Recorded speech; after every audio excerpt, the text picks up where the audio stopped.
सादर नमस्कार, सादर जय जिनेंद्र। क्षमा ब्रेकिंग जैन न्यूज प्रतिदिन प्रातः दोपहर एवं रात्रि में देश भर से संपूर्ण जैन समाज से संबंधित सही और सकारात्मक समाचारों के लिए देखना और सुनना न भूलें। साथ में आपसे विनम्र निवेदन है कि यदि आपने इस चैनल को सब्सक्राइब नहीं किया है तो कृपया अवश्य कीजिए और शेयर और लाइक करके धर्म प्रभावना में सहयोगी एवं सहभागी बनिए।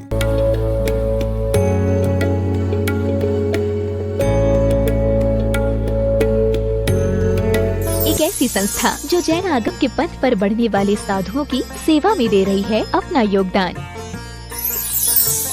और उनके आहार विहार में निभा रही है अपनी अहम भूमिका। साधु सेवा धाम भगवान पार्श्वनाथ धाम काकोरी लखनऊ जो विहार न करने वाले साधुओं के आहार एवं विश्राम की कर रही है संपूर्ण व्यवस्था। आप भी ऐसी ही संस्था के साथ जुड़कर करें अपनी चंचला लक्ष्मी का सदुपयोग।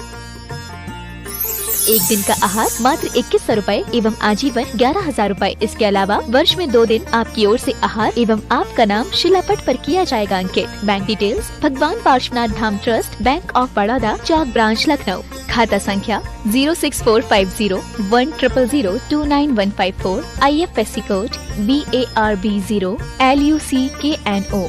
दान राशि एवं अधिक जानकारी के लिए संपर्क करें 7077783995 9452017984।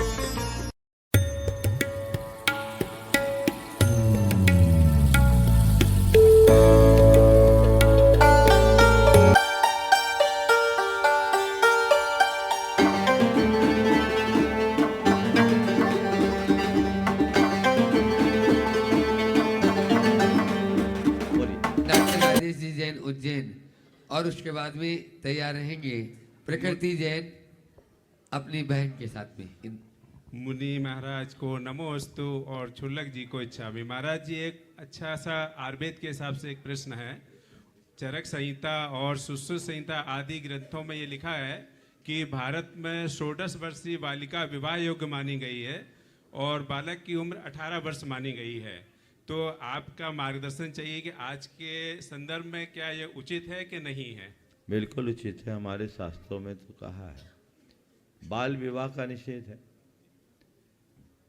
उसमें लिखा परिपूर्ण समंगम, जिसके सारे अंग प्रतिपूर्ण हो गए, जो यौवन अवस्था परित्यक्त बाल भाव उन्मुक्त बाल भावे भावम उन्मुक्त बाल भावम, जिनने बाल भाव का त्याग कर दिया, ऊपर उठ गए, उनका विवाह होना चाहिए।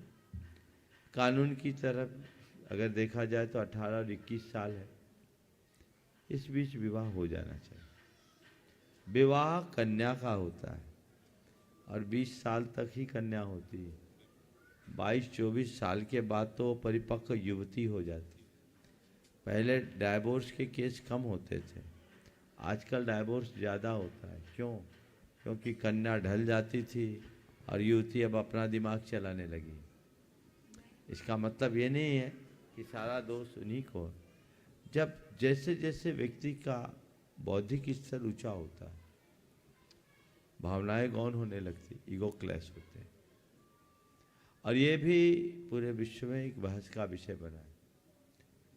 विलंब से विवाह करने में आपसी सामंजस्य में कठिनाई तो हो ही रही, संतानोत्पत्ति में भी दुविधा आने लगी।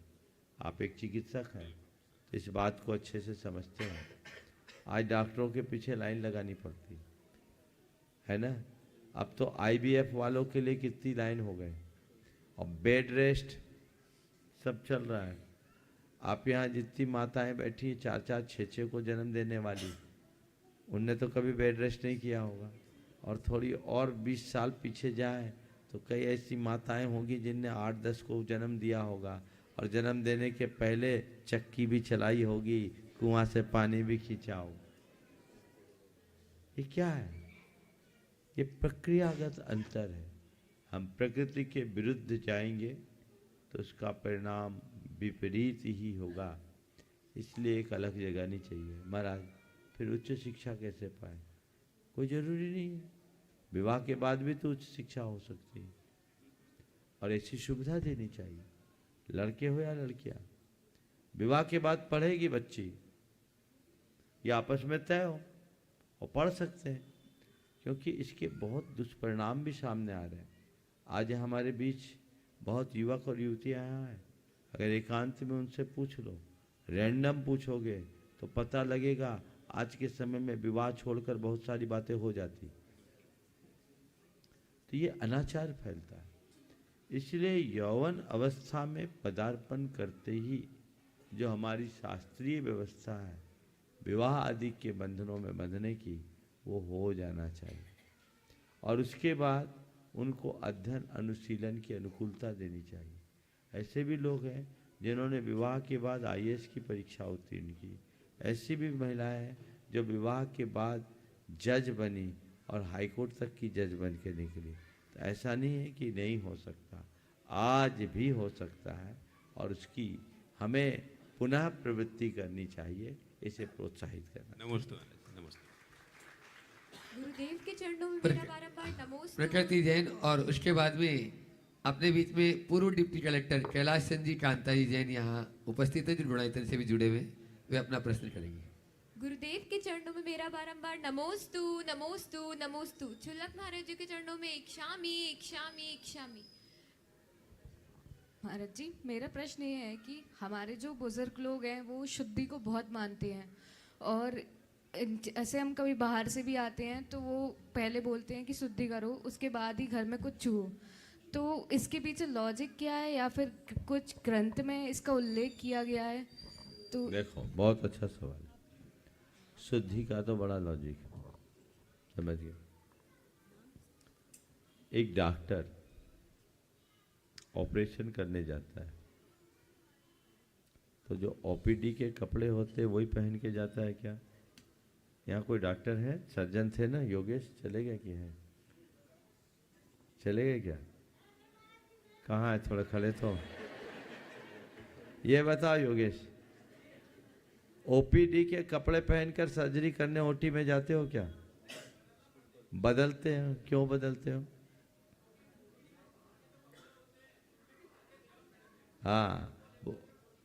हाँ, देखिए उनकी आवाज़ में दोहरा रहा हूँ। वो कह रहे हैं कि OT में जो कपड़े होते हैं बाहर के, उसमें जर्म्स रहते हैं, उसको लेकर के हम OT में नहीं जा सकते, नहीं तो इन्फेक्शन हो जाएगा। समझ गए? आप लोग बाहर घूम के आते हो, कितना जर्म्स लेके आते हो, उससे हिंसा होगी, इसलिए कपड़े की शुद्धि करो। ये जैन धर्म का नियम है, ये विज्ञान है, रूढ़ी नहीं। शुद्धि को समझो। कोरोना के टाइम में एक दूसरे के कपड़े पहनते थे क्या? बोलो, कोई छू दे तो बोलो, इतना ही तो विवेक रखना है। इसलिए हमें अपने घर के बड़े बुजुर्गों की इन हिदायतों का अक्षरशः पालन करना चाहिए और उनका आभार मानना चाहिए कि उन्होंने हमें बचाने का रास्ता बताया। समझ गए? इसलिए शुद्धि का ख्याल तो रखना ही चाहिए, और हर प्रकार की शुद्धि। और तुम्हारे माध्यम से, तुम जैसी सारी युवतियों से, बच्चियों से मैं कहना चाहूँगा, घर की जो परंपरागत 3 दिन की शुद्धि है उसका पालन दृढ़ता से होना चाहिए।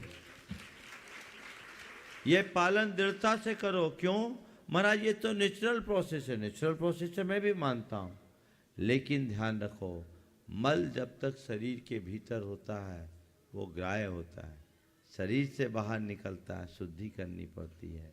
तो जैसे हम मल मूत्र के छेप करने के बाद उसकी शुद्धि करते हैं, ऐसे ही ये मल है जो निरंतर रिश्ता है। तो उस समय हमारी अशुद्धि है, तो हम उस अशुद्ध दशा में किसी भी वस्तु का स्पर्श न करें, किसी भी व्यक्ति का स्पर्श न करें। ये दृष्टिकोण रहा। और भारतीय परंपरा में एक और विशेषता रही कि ये एक प्रकृति सुलभ व्यवस्था होने के कारण एक लेडी को 3 दिन का रेस्ट दिया जाए।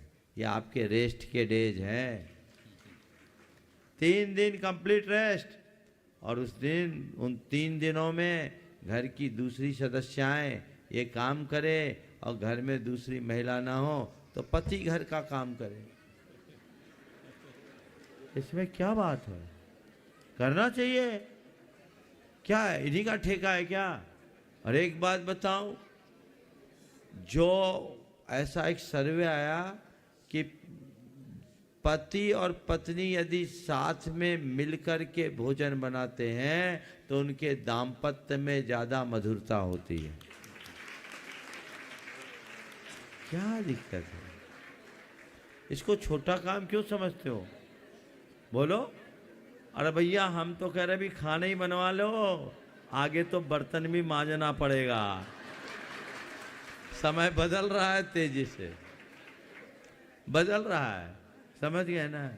लेकिन इसमें कोई बुराई नहीं। जितने भी बड़े शेफ हैं वो कौन है बोलो, मेल है कि फीमेल? पाक कला में पुरुष भी निष्णात होता है, और अगर घर में 3 दिन पुरुष रोटी बनाने लगे ना तो घर के सब लोगों को अच्छा माल खाने का मौका मिलेगा।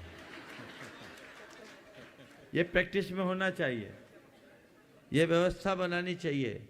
और कदाचित ऐसा नहीं हो तो घर में 3 दिन पहले ही कुछ ऐसी व्यवस्था बनाए कि घर भर के लोग रूखा सूखा करके काम चलाए, अथवा बाहर से कोई शुद्ध व्यवस्था बना करके व्यवस्था बनाई जाए तो ये काम हो सकता है। इस पर सभी को ध्यान देना चाहिए।